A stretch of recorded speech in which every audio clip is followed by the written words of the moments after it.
Salut à tous, bienvenue dans ce nouvel épisode. Un épisode que l'on devait tourner dehors, on devait être à l'extérieur, dans un parc. Et puis le climat, on a décidé autrement, il pleut des cordes. Donc on est chez nous, mais ça ne nous empêche pas de faire cet épisode. Salut Nathan. Salut Violaine, bonjour à tous. Comment ça va aujourd'hui ? Ça va bien, mais je sais pas si tu l'entends au son de ma voix, mais comme chaque année, en automne, j'ai mal à la gorge. J'ai la voix un peu cassée, enrouée. Donc juste avant, j'ai bu un thé avec un peu de miel et j'espère que ça va aller. Mais bon, c'est pas plus mal finalement de rester à l'intérieur et c'est vrai qu'il pleut énormément. Exactement. Bon, aujourd'hui, on va pas vous parler du climat pendant 30 minutes, mais on va essayer d'être poli, d'être très poli, encore plus que d'habitude, puisque notre thématique du jour, je te la laisse l'annoncer, Nathan. Eh bien, on va parler de ce qui est impoli en France. C'est intéressant, c'est extrêmement subjectif, ou en tout cas, ça dépend évidemment de la culture de chacun. Ça varie aussi au sein même de notre société, en fonction de quoi ? En fonction de l'âge, de la personne qui parle, du contexte, et même aussi, en fait, j'ai envie de dire, de la région, de là où on vit en France. Et donc, c'est pour cette raison que dans tout ce qu'on va dire aujourd'hui, on va faire preuve de nuance, mais on vous donnera quand même notre avis et notre point de vue. Est-ce qu'on peut définir ce que c'est déjà la politesse, peut-être en quelques mots, rapidement ? Ouais, je dirais que c'est des règles, un ensemble de règles qui nous permettent de vivre ensemble, ou en tout cas de mieux vivre ensemble dans la courtoisie. Voilà. Donc, en fait, dans cet épisode, quand on va parler peut-être d'un comportement, d'un acte ou même d'une action qui est impolie ou qui serait impolie en France, évidemment, ça ne veut pas dire que ça n'existe pas, ce type de comportement, que vous ne le verrez pas. C'est juste, en fait, c'est juste mal vu. C'est mal vu. Une autre expression qu'on pourrait dire pour un comportement qui est impoli, ça ne se fait pas. On le dit souvent ça. Quand on est témoin d'une impolitesse également, on va dire ça ne se fait pas. Ça, c'est très commun, c'est très courant en français, c'est bien de connaître cette expression. Ouais, des petits synonymes donc pour le mot, pour l'adjectif impoli. Précisons quand même que la politesse existe partout, dans toutes les cultures, mais ce qui est intéressant, c'est que les règles changent selon les cultures et ça varie, comme tu l'as dit, en fonction de là où on habite ou de la culture dans laquelle on évolue. On va commencer, on va pas faire durer le suspense plus longtemps. On va commencer avec ce qui est impoli, puis on verra ce qui l'est moins ou ce qui est tolérable en tout cas dans notre pays, donc la France. On va échanger ensemble et puis on va se poser la question pour voir si on partage le même avis, si on est d'accord, si on ressent de la même manière les impolitesses tous les deux. Ça marche. Alors, est-ce que je commence ? Avec plaisir. Parce que j'ai noté la première idée, voilà, j'ai listé mes idées, et puis on va essayer d'en parler ensemble. Moi, il y a quelque chose en France dont j'ai été témoin, et dont on est témoin dès qu'on est en France, finalement. Alors, c'est propre au train. Ça, c'est la première un peu impolitesse, moi en tout cas personnellement, qui me dérange, et je sais que ça gêne aussi beaucoup de personnes. C'est lorsque donc nous sommes dans le train, et puis on téléphone en fait. Quand on téléphone dans le train, ça veut dire quand on passe un coup de fil, alors même, tu vas me dire ce que t'en penses, alors même qu'on est assis à côté d'une autre personne qui peut-être veut se reposer, elle est dans le train est parti, c'est calme, et on va entendre le téléphone sonner, la personne va répondre, va parler, peut-être avec le haut-parleur, ça c'est encore pire, ou juste discuter en fait à haute voix, sans même se lever, sans même sortir de sa place, parce qu'il faut le rappeler, en France c'est interdit de téléphoner au sein même ou à l'intérieur de sa voiture, comme on appelle ça dans un train, c'est une voiture, donc un wagon, il faut toujours téléphoner sur les plateformes, quoi. Sortir, se lever, aller parler ailleurs. Et j'ai l'impression, alors ce n'est pas rare, mais qu'il y a une tendance à ce que pas mal de personnes restent assises, ne se lèvent pas et passent un coup de fil, alors quand c'est seulement 2 ou 3 secondes pour dire par exemple « je te rappelle », ou même en chuchotant, c'est-à-dire en parlant très bas, pas fort, là ok. Mais voilà, par moment, on entend des gens parler très fort, raconter leur vie, ça c'est encore plus gênant. Avec le haut-parleur, ça veut dire qu'on entend les deux personnes qui se parlent. Et ça, moi, je trouve que c'est extrêmement impoli. Ouais, c'est extrêmement impoli dans le train, mais dans tout type de transport public ou dans tout type de transport en commun, je pense. Mais on le voit directement que c'est impoli parce que en général, quand quelqu'un téléphone dans le train ou alors si vous le faites, vous verrez que vous allez le ressentir que c'est impoli parce que en général, les Français vont se racler la gorge, tu sais, donc faire pour souligner leur désagrément, ou alors ils vont tout simplement, comme on dit, mitrailler du regard, c'est-à-dire qu'ils vont regarder mal la personne pour lui faire comprendre que le comportement est désagréable. Et dans certains cas, on va même lui faire une réflexion, lui demander tout simplement de sortir pour passer ce coup de fil. Et ça est interdit en France de toute façon de téléphoner depuis presque la création du téléphone portable. Moi, quand j'étais plus jeune, je me souviens que à la fin des années 90, début des années 2000, on a développé, le téléphone portable est arrivé. Donc, dans les trains, on a collé ces petites étiquettes, ces autocollants avec le téléphone et une croix rouge dessus, quoi, qui dit sortez, allez passer votre coup de fil dehors. Donc ça, c'est la première des impolitesses. Je suis d'accord avec toi, c'est interdit dans le train, mais je crois que c'est pas interdit dans les transports en commun. Donc malheureusement, on peut rien dire quand ça arrive dans le métro ou dans le bus. C'est vrai. Mais c'est mal vu. Globalement, on va dire que c'est mal vu. On passe au deuxième. La deuxième impolitesse, c'est toi qui l'as choisi. Ouais, je l'ai choisi parce que j'étais sur Reddit, qui est donc un réseau social, et quelqu'un demandait à ce qu'on lui explique une blague, un dessin, et donc c'était un client qui était à la boulangerie et qui demandait de pain au chocolat, et le caissier à la boulangerie refusait de le servir. Pour quelle raison ? Parce qu'il n'avait pas dit bonjour. Donc, l'une des plus grandes impolitesses en France, je crois que c'est l'une des plus grandes, c'est de ne pas dire bonjour. Ouais, c'est de ne pas dire bonjour quand tu commandes un croissant à la boulangerie, quand tu montes dans le bus aussi, moi ça me dérange. Même si finalement tu n'as pas besoin de t'adresser au chauffeur de bus pour monter dans le bus et pour prendre ton trajet, on va dire, c'est mal poli, je trouve, de passer, de baisser les yeux et de ne pas dire bonjour. Mais tu as raison, c'est encore pire quand tu t'adresses à quelqu'un, à un vendeur, à une vendeuse, commerce. Dans un commerce, voilà. Mais moi, je le vois tout le temps quand je suis en France. Je l'ai vu il n'y a pas longtemps dans une gare. Il y a des boulangeries dans les gares et souvent, il n'y a pas une certaine tension, mais les gens doivent prendre leur train, donc il faut aller vite, il faut se dépêcher. Et il y a toujours du monde qui attend pour acheter un sandwich. Il y a comme une file indienne, une queue. Et donc, il faut aller vite. Et je me souviens que la serveuse, la vendeuse, elle avait préféré prendre son temps pour répéter plusieurs fois « Bonjour, bonjour madame ». Et elle avait attendu que la personne en face d'elle lui réponde pour prendre sa commande.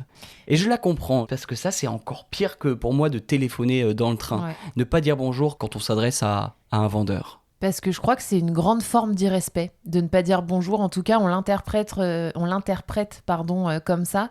Parce qu'en fait, quand on dit bonjour, c'est pas pour dire bonne journée. Mais je crois que c'est vraiment pour signaler à la personne qu'on la voit, qu'on sait qu'elle existe et qu'on la respecte, tu vois, qu'elle n'est pas transparente. Donc je pense que c'est pour ça que c'est interprété comme un signe d'irrespect. Et je le vois d'ailleurs dans l'éducation, puisque moi j'ai un neveu qui a 4 ans. 4 ans ? Oui. Et c'est l'une des premières choses qu'on lui apprend, notamment quand il rentre dans un magasin. Et donc c'est vrai qu'en général, les vendeurs ou les vendeuses vont particulièrement dire bonjour à un enfant qu'ils trouvent mignon. Et s'il ne répond pas, c'est un peu le drame. Et ses parents vont lui dire « Allez, dis bonjour, dis merci ». Voilà, tous ces petits mots magiques. Donc c'est vraiment une des premières choses qu'on apprend quand on est petit, et qu'on est éduqué. Et les parents nous disent, comme tu l'as dit, « Dis le mot magique ». Et quand on dit à un jeune enfant, dit le mot magique, on comprend tout de suite que c'est soit bonjour, soit merci ou au revoir. Évidemment, on a dit bonjour, il faut dire au revoir. Mais parfois, bonjour, c'est pas forcément évident, on veut aller plus vite. Mais si, quand même, c'est important. Pour le vendeur, la vendeuse, il faut dire bonjour, même si on est pressé, même si on a l'impression qu'elle n'a pas le temps, cette personne. Je suis complètement d'accord. Puis il y a même donc le côté où c'est vous qui initiez le contact et qui dites bonjour. Mais je trouve que ce qui est encore plus irrespectueux, c'est quand par exemple le vendeur dit bonjour et que la personne ne répond pas. Tu vois? C'est encore pire. Là, c'est encore pire. C'est vraiment tu es transparent et je ne te vois pas. Donc dans le pire des cas, le vendeur ou la vendeuse va répéter plusieurs fois bonjour pour montrer vraiment son désaccord ou sa colère. Ou sinon, elle va plutôt faire la tête, faire la tronche, comme on dit. Elle va arrêter de sourire et elle va montrer aussi son mécontentement comme ça. Voilà. Donc dites bonjour, bonjour. Ça ne coûte rien. Ça ne coûte rien, c'est sûr. On continue avec toi ? Ouais, on continue avec moi, toujours un peu dans cette idée. Quand on introduit une conversation, et là je m'adresse directement à vous, des étrangers, des personnes qui n'ont pas la langue française comme langue native, comme première langue.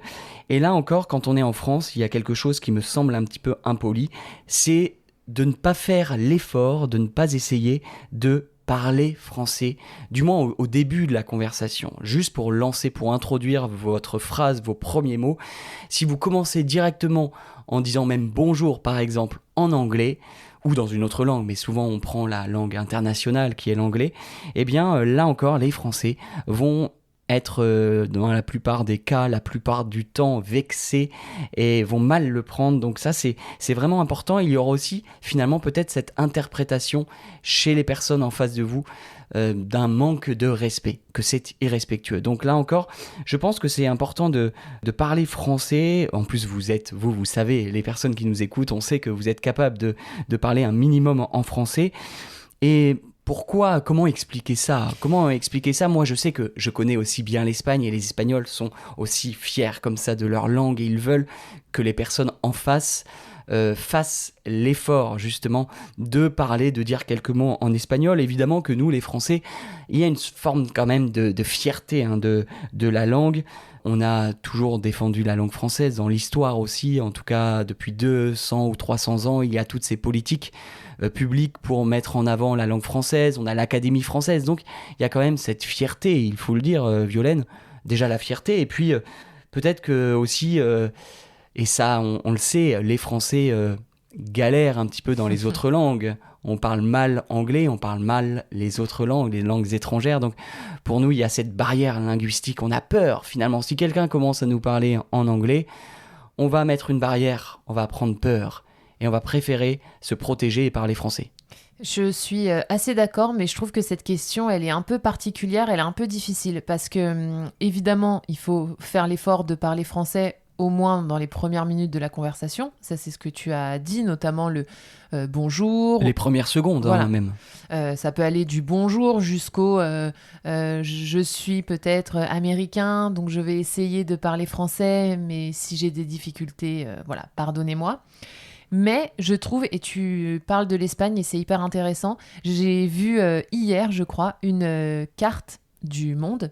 Et les pays étaient classés d'une certaine couleur selon la manière dont les habitants de ce pays réagissaient quand un étranger parlait leur langue.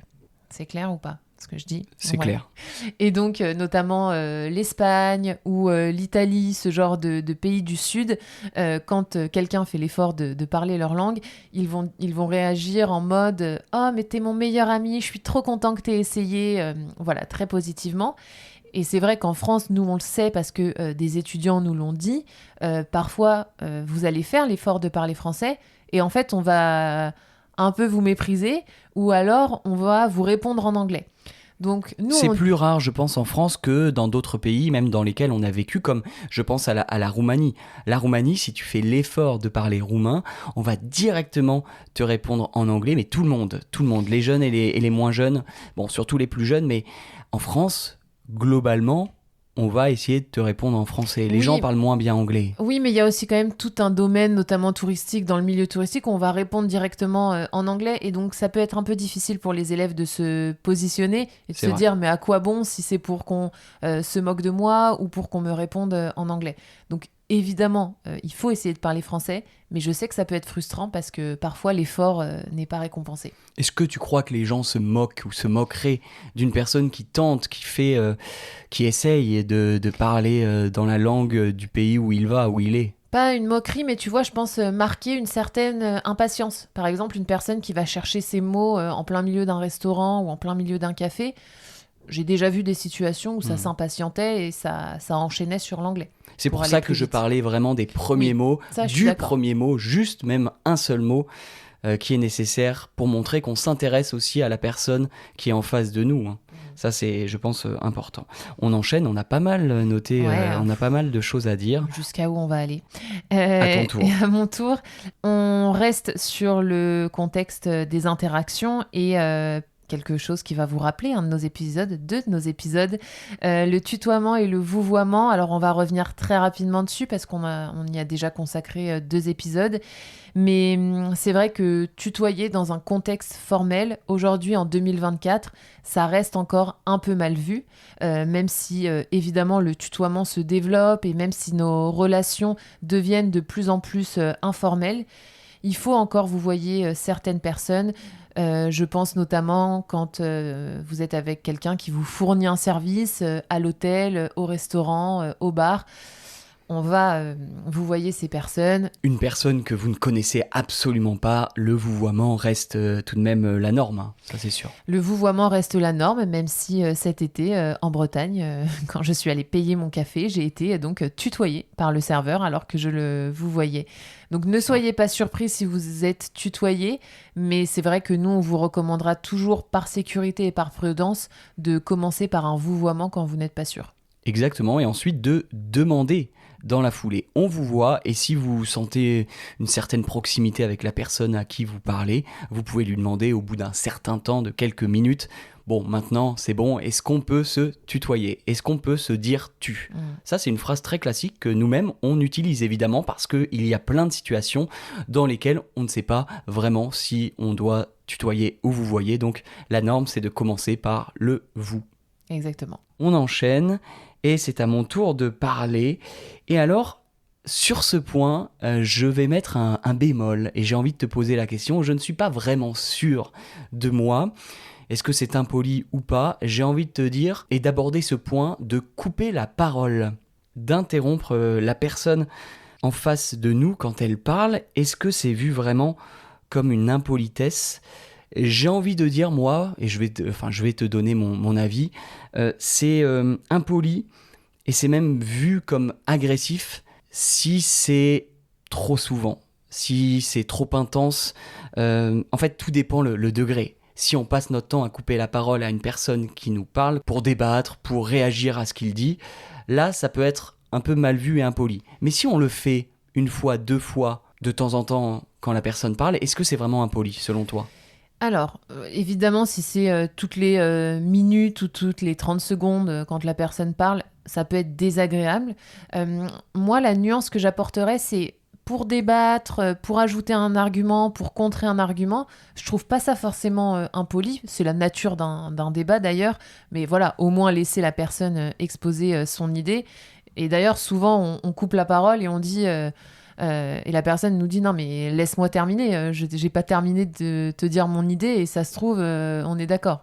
Et parfois on se rend compte qu'on coupe la parole à quelqu'un et on va lui dire oh pardon, vas-y termine, je t'ai coupé la parole, excuse-moi, je réagirai après. On s'en rend compte aussi que c'est trop souvent parfois. Mais pour moi la nuance elle est plutôt quand c'est extrêmement impoli, c'est quand on va corriger une personne. On coupe la parole pour la corriger. Là, c'est un peu impoli et ça peut être vu un peu comme intrusif et très, très désagréable. Mais sur le débat, en soi, moi, je pense que dès qu'une personne a plus ou moins terminé son idée, vous êtes libre de lui couper la parole. C'est la nature même du débat, comme j'ai dit. Mais j'ai tendance à croire que chez les Français, enfin c'est un mal français comme on dit, de couper la parole. C'est plus fréquent peut-être que dans d'autres cultures ou dans d'autres langues. Comment l'expliquer ? Je sais pas. En fait, on l'entend depuis très jeune. Quand on regarde la télé, on voit des débats, notamment en politique, des interviews politiques, dans lesquelles les journalistes notamment passent leur temps à couper la parole aux hommes ou aux femmes politiques. Alors c'est aussi pour éviter la langue de bois. On veut essayer d'avoir la vérité assez rapidement. Je crois aussi qu'en français, on peut aussi très rapidement, dans une phrase, savoir ce que veut dire la personne. C'est-à-dire que quand elle commence une phrase, on peut, avec son regard, avec ses gestes, avec ses premiers mots, savoir finalement ce qu'elle va dire. Donc on n'a pas besoin d'attendre qu'elle termine, qu'elle finisse et qu'elle mette le point final, tu vois. Et je pense que dans d'autres langues, c'est différent. Dans d'autres langues, il faut aller jusqu'au bout de la phrase, jusqu'à la fin, jusqu'à son terme, C'est pour vrai. comprendre le sens de sa phrase. Non, t'as raison, et donc c'est vrai qu'on se coupe énormément la parole, et c'est pour ça d'ailleurs que pour certains étudiants, une conversation entre plusieurs personnes en français, c'est hyper dur à suivre, parce que souvent on se coupe la parole, on enchaîne sur autre chose, on perd le fil. Très souvent, on se retrouve, nous, dans des conversations à dire « Ah, mais qu'est-ce que je disais Mais de quoi on parlait juste avant ?» Tu vois, ce genre de phrases. Et c'est vrai qu'on coupe tout le temps la parole et on change tout le temps de sujet. Donc, Et c'est pas mal vu. non, pas du tout. C'est pas impoli. Juste, moi, c'est un souvenir que j'ai, c'est juste quand on est à l'école avec des figures d'autorité, on doit, par exemple, avec des profs, tu sais, on doit lever la main, et si on lève pas la main, on se fait engueuler. Non, mais me coupe pas la parole, je suis en train de parler. Voilà, c'est le seul endroit où c'est un peu mal vu, et aussi quand on corrige avec insistance une personne dès qu'elle parle, ça, c'est un peu mal vu. Totalement. Donc tout dépend du degré, encore une fois. Du degré, du contexte, de la nature, de pourquoi vous coupez la parole. Voilà. Mais vous pouvez le faire, comme on l'a dit, notamment pour un débat. C'est totalement naturel.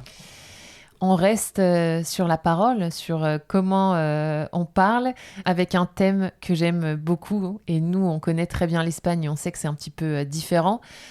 Les Français n'aiment pas parler trop fort. C'est parfois mal vu de parler trop fort, de hausser la voix en public.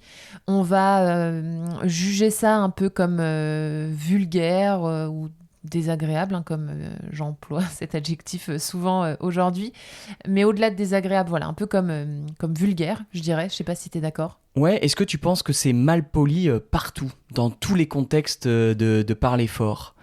Moi, j'ai tendance à croire que c'est vrai, comme on voyage pas mal, on est souvent en Espagne, on a vécu en Colombie où vraiment, je pense que la tolérance au bruit n'est pas la même qu'en France. J'ai tendance à penser et à observer quand je vais en France que j'entre dans un lieu et je dis waouh, C'est silencieux. c'est silencieux, Ouais. c'est calme, c'est reposant. Mais là encore, ça dépend, je pense, du lieu. Il y a pas mal de restaurants et tout le monde le sait. Les gens qui nous écoutent, je pense, l'ont déjà constaté. Tu peux entrer dans un resto à Paris, à Bordeaux, où c'est très vivant, c'est bruyant, tout le monde parle, on hausse le ton, la voix, et bon, c'est Dans un bruyant. contexte festif, on peut hausser la voix, parler fort, et ça dépend aussi de la région. Je veux pas être dans le cliché, mais c'est vrai que dans tout le sud de la France, on est un peu plus bruyant, on parle un peu plus fort. Et sur ça, j'ai essayé de trouver une justification à pourquoi on aimait autant la discrétion quand on parle et pourquoi on n'aime pas trop quand les gens élèvent la voix. Il faut savoir que j'ai trouvé une info selon laquelle, en fait, le français est une langue où certains sons ne peuvent être prononcés uniquement quand on chuchote ou quand on parle avec la voix vers le bas. Et d'ailleurs, vous le remarquez sûrement dans les interactions entre les Français, on est très proches quand on se parle, alors que je sais que dans d'autres pays, on est un peu plus loin, on respecte un peu plus l'espace vital de la personne. Mais c'est vrai que nous, en France, on se parle, on est très très près, et voilà, on est proches. Et c'est vrai que quand on parle fort, les sons qu'on peut prononcer uniquement quand on chuchote, ils peuvent perdre de leur subtilité et de leur De leur compréhension, force voilà, aussi. de leur force. Donc, c'est une des raisons pourquoi on parle assez bas. Une petite remarque, comme tu le dis, on a beaucoup voyagé. Le seul endroit où le français parle fort, c'est quand il est à l'étranger et qu'il a envie de se faire remarquer par d'autres Français pour initier une conversation avec ses compatriotes. T'es d'accord, on l'a Oui. beaucoup vu ça. Oui, et je crois aussi que finalement, quand on veut que l'autre ne parle pas trop fort, c'est qu'on veut qu'il respecte notre espace privé, que chacun a son Oui. propre espace. Et on a une expression, une phrase souvent qu'on dit en français, la liberté des uns s'arrête là où commence celle des autres.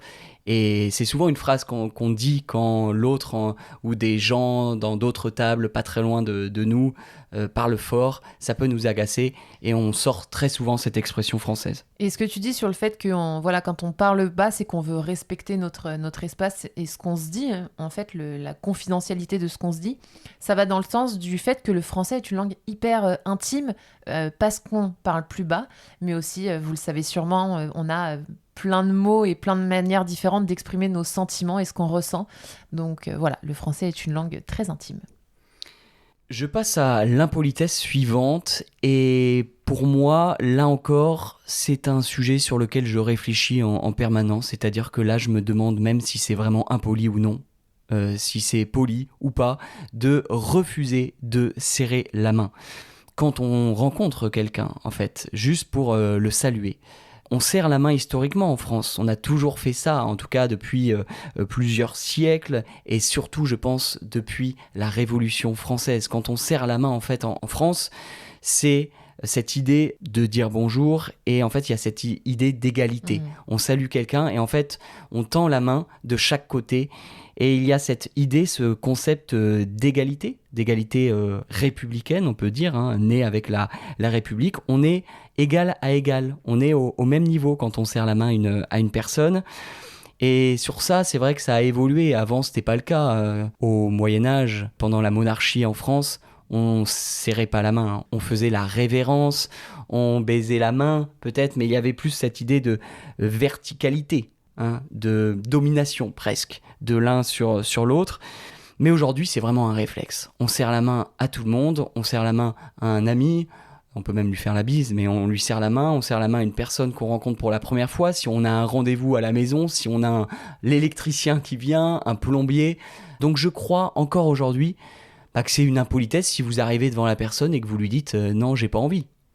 Qu'est-ce que t'en penses ? Je suis complètement d'accord, mais je pense en fait que c'est hyper humiliant parce que la personne qui tend la main initie un contact physique et donc c'est hyper humiliant quand elle ne trouve pas une autre main et donc elle doit ranger sa main. Donc je pense que voilà, physiquement c'est un peu humiliant. Et vexant. Et à ce titre, ça me fait penser à quelque chose. Peut-être que tu veux en parler, une anecdote liée à un de nos présidents de la République. Évidemment, Nicolas Sarkozy, notre ancien président français. Pour les personnes qui ne connaissent pas, qui s'en souviennent pas, ça remonte un peu. Là, on est dans les années 2000.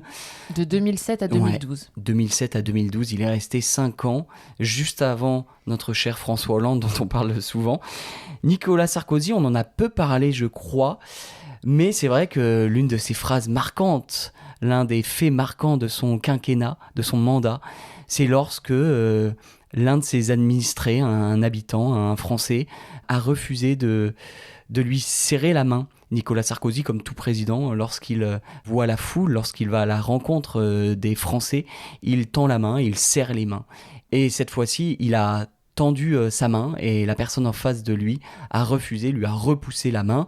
Et là, Nicolas Sarkozy a eu cette réaction complètement folle qui avait choqué beaucoup de gens à l'époque et dont on parle encore beaucoup. Il lui avait dit, sur ce ton vulgaire et extrêmement familier, il lui avait sorti « Casse-toi, pauvre con ».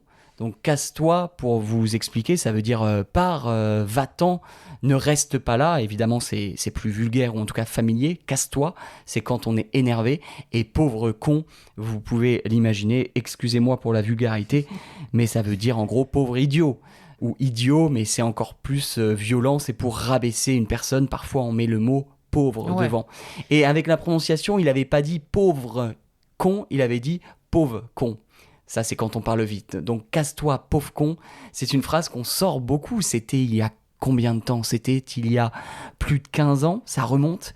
Et pourtant, voilà, si on devait se souvenir de 3-4 phrases de Nicolas Sarkozy, on mettrait cette phrase dedans. Complètement. Imaginez un président dire ça, avoir cette réaction aussi vulgaire. On peut imaginer que c'est parce que ça a été extrêmement humiliant pour lui. Et l'administré lui avait dit « Tu me touches pas, tu me salis ». Voilà. C'est ça. Et donc là, on sent que lorsqu'on nous refuse un serrage de main, comme on peut dire aussi, C'est humiliant, tu l'as dit, c'est vexant, c'est même honteux. On a honte. Et on a tous ça en tête quand on était plus jeune, notamment parce que c'est à cette époque que ça ne peut nous vexer. Quand on veut serrer la main à quelqu'un et la personne, involontairement, n'a pas vu ta main tendue et passe à côté et ne te serre pas la main. Et on est tous gênés, on a tous cette réaction de gêne, de honte, où on recule, on retire notre main et on se dit « Oh, il m'a mis un vent ». On a une expression française comme ça. Mettre un vent, ça veut dire refuser, en fait, de serrer la main à l'autre. Mettre un vent, on peut le dire dans d'autres contextes aussi. Ouais, par exemple, quelqu'un ne répond pas à votre message, on peut dire tu m'as mis un vent, ou vous draguez quelqu'un, vous flirtez avec lui ou elle, et il vous dit non, je suis pas intéressé, vous vous êtes pris un vent. Vous êtes pris un vent, donc vous avez eu un refus. On reste sur le même thème, et je sais que ça intéresse beaucoup nos étudiants, avec la question de la bise, donc de se faire deux ou trois baisers sur la joue ou pour une. se saluer, ou une, dans certaines régions. Est-ce que refuser de faire la bise, c'est impoli ? Je vais donner mon opinion, tu me diras ce que t'en penses. Moi, je pense que c'est beaucoup moins impoli que de refuser de serrer la main, parce que le contact qu'implique la bise est évidemment plus intime, puisque voilà, c'est sur les joues, près de la bouche. Donc voilà, c'est très intime. La bise a été largement remise en cause au moment du Covid. On s'en est un peu séparé de cette habitude. Moi, je trouve que c'est pas impoli de le refuser. Je pense à une amie qui le fait, qui n'aime pas faire la bise et qui dit non, je ne fais pas la bise. Ce que j'aimerais souligner, c'est que maintenant, alors pas dans des contextes familiaux ou dans des contextes amicaux, pour préciser, ce que je veux dire, c'est qu'en général, une femme qui arrive à une soirée entre potes ou avec sa famille, elle va faire la bise aux hommes, alors que toi, Nathan, par exemple, tu serreras la main aux hommes. Ça dépend de la proximité. Tu serres la main et après tu fais la bise, mais en général, tu serres la main. Moi, tu me vois pas serrer la main à quelqu'un quand j'arrive à une soirée. Mes amis les plus proches, je leur fais la bise. Mais sinon, je suis d'accord, la plupart du temps, je serre la main avec tous les autres hommes. Voilà, mais une femme, on va attendre qu'elle fasse la bise. C'est vrai. Je vois de plus en plus, notamment dans des contextes pro, la femme va serrer la main aux autres hommes. Mais c'est vrai que dans des contextes plus intimes, de famille ou d'amis, on s'attend à ce que la femme fasse la bise aux autres hommes et aux autres femmes. Ton ami dont tu as parlé, qui refuse de faire la bise, est-ce que ça choque ? Est-ce que ça surprend ? Est-ce que c'est mal vu chez certaines personnes qui seront présentes peut-être avec elle à la soirée ? En fait, je vais te dire quelque chose que je remarque. Quand on n'est pas que toutes les deux ou avec une autre amie très proche, elle va se forcer à faire la bise. Et à nous, on le sait qu'elle veut pas faire la bise, donc on lui fait pas la bise quand on arrive ou quand on la salue. Mais quand il y a d'autres personnes plus lointaines, elle va se forcer. C'est quand même fou de devoir se forcer. Au niveau de la société, ça reste impoli. Je pense que ça reste mal vu. Imagine si tu vas en soirée, tu viens avec d'autres amis qui font la bise. Tout le monde fait la bise et toi, tu es la seule personne qui dit non. Moi, je vous fais pas la bise, salut. Je pense que les autres personnes en face de toi vont te regarder un peu bizarrement. On va dire, oh, elle est un peu froide, elle est pas très sympathique. Je dis elle parce que je parle de toi, mais un homme, ce serait pareil. Bah non, puisqu'un homme, on attend qu'il serre la main. Donc Mais s'il doit saluer des femmes... ça dépend, par exemple, quand il y a beaucoup de monde à la soirée, parfois on fait juste un signe de la main, on fait « Oh, je vous fais pas la bise, il y a trop de monde », et ça passe, tu vois. Je pense que si tu viens avec d'autres personnes, malheureusement, et que ces autres personnes font la bise, toi, si tu es la seule à dire « Salut » de loin avec la main levée, juste un petit geste ou un signe de la tête, peut-être que les gens vont te trouver un peu plus désagréable ou froide ou antipathique. Moins chaleureuse. Donc pour moi, j'ai l'impression que ça reste encore impoli, même si tu l'as dit, c'est vrai, depuis le Covid, je pense qu'on excuse un peu plus, évidemment, le refus de faire la bise. Mais ça reste une injonction qui pèse un peu plus, on va dire, sur les femmes que sur les hommes. C'est vrai. Juste pour rester, on fait un petit écart sur la bise. Si on décide de faire la bise, est-ce qu'il faut faire une bise, 2 bises, 3 bises, 4 bises ? Ça, je sais que c'est une question que certains de nos étudiants se posent. Il y a même une question, on commence à gauche ou on commence à droite ? C'est vrai. Alors... Ça dépend. En fait, la réponse, c'est ça dépend de la région, ça dépend d'où vous êtes. Oui, mais dans 95% des cas, voire plus, on va commencer à... Alors, je mime là, j'essaye de Tu fais la penser. bise à ton micro. Je fais la bise à mon micro et je vais d'abord à gauche, puis après je vais à droite. Oui, mais parfois on commence par la droite. Et donc C'est imagine tu es face à quelqu'un qui commence par la droite, et toi tu commences par la gauche. Il peut y avoir Une confusion. petit baiser sur la bouche. Non, ça arrive jamais, mais une confusion. En fait, il y a une seule personne de ma famille qui fait la bise et qui commence par la droite. Tu vois. Une seule personne, c'est dans le sud-ouest, à Toulouse. Et donc à chaque fois, on se trompe un peu. Je commence à mettre ma joue à gauche, puis en fait, je vais à droite, mais c'est la seule. Et pourtant, j'ai de la famille et des amis un peu partout en France, donc je dirais quand même, dans l'écrasante majorité, on fait la bise à gauche. Est-ce qu'on en fait une? Est-ce qu'on en fait deux? Est-ce qu'on en fait trois? Est-ce qu'on en fait quatre? Là aussi, ça dépend de la région, mais est-ce qu'il y a une tendance? Moi, majoritairement deux. Hein. Deux.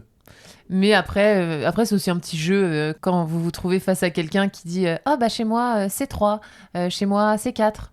Ça, c'est un petit jeu aussi. Mais c'est rare. Et chez les plus jeunes notamment, ça sera 2, je pense, un peu partout en France. Peut-être dans certains coins très précis, mais en tout cas pas dans le sud-ouest, pas dans l'ouest, pas à Paris. On va pas faire 3 bises. C'est plus facile, c'est plus rapide. On fait 2 bises. Mais je pense que dans un ancien temps, il y a quelques temps, 3, ça pouvait être commun. Et on disait, oh, chez moi, c'est 3, comme tu dis.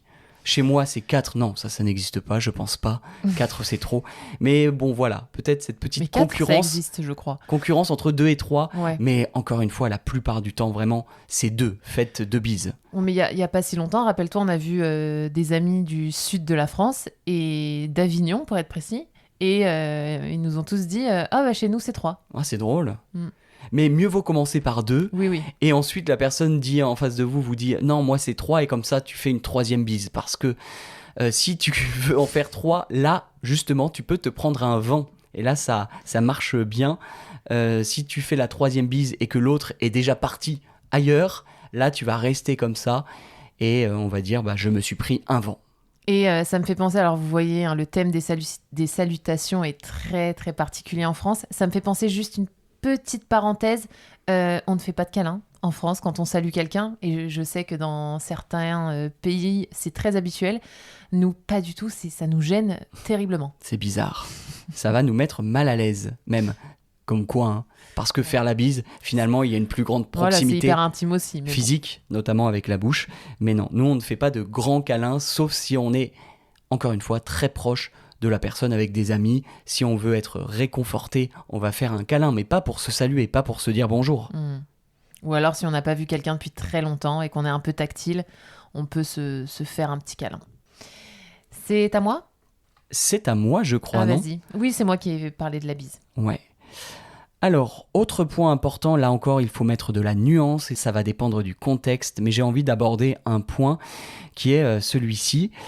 Arriver à l'heure. Est-ce qu'on doit arriver à l'heure en France, pile à l'heure? Quand je dis arriver à l'heure, c'est-à-dire pile à l'heure. Si on a un rendez-vous à 20h et qu'on arrive à 20h, est-ce que c'est bien vu? Est-ce que c'est poli? Est-ce que c'est mal poli? 2 réponses. Si c'est un rendez-vous à l'extérieur, c'est poli d'arriver à l'heure. Par exemple, vous avez rendez-vous dans un resto ou un bar, moi j'arriverai à l'heure. En plus, j'aurais peur qu'on ne me garde pas la table au resto ou au bar. Donc j'arriverai à 20h. Tu vois. Donc quand tu dis à l'extérieur, si tu es invité chez des amis à l'extérieur, est-ce que tu dois arriver à l'heure? Si le rendez-vous avec mes amis a lieu à l'extérieur, donc dans un bar ou dans un café ou dans un resto. En revanche, quand je suis invitée chez quelqu'un, je n'arrive jamais à l'heure. D'ailleurs, souvent dans les villes de France, on parle du quart d'heure nîmois, du quart d'heure marseillais. Ou même du quart d'heure français, finalement. Du quart d'heure français, voilà. Si vous êtes invité chez quelqu'un, je vous conseille d'arriver 15 minutes après l'heure du rendez-vous ou 30 minutes maximum. Ça s'explique comment ? Ça s'explique par le fait que si la personne qui vous invite n'est pas prête à l'heure à laquelle elle vous a donné rendez-vous, elle va être un peu gênée si vous arrivez pile à l'heure. Je suis complètement d'accord. Souvent, on va la perturber en train de préparer un plat, de terminer la cuisson d'un bœuf bourguignon ou d'un poulet ou je sais pas. Et donc, ça va être mal vu. Si vous avez un rendez-vous à 19h30, n'arrivez pas à 19h30 pile. Arrivez encore moins à 19h25 ou 19h28. Mais laissez, alors pas forcément un quart d'heure, mais 10 minutes, c'est bien. 20 minutes, 30 minutes. Il y a en plus l'apéritif, l'apéro qui est là pour combler un petit peu ce retard. Le temps que les gens échangent, les gens posent leurs affaires, leurs vêtements, leurs manteaux.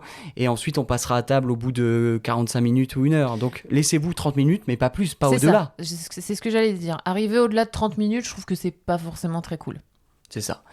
Comment expliquer ce retard, cette tolérance française ?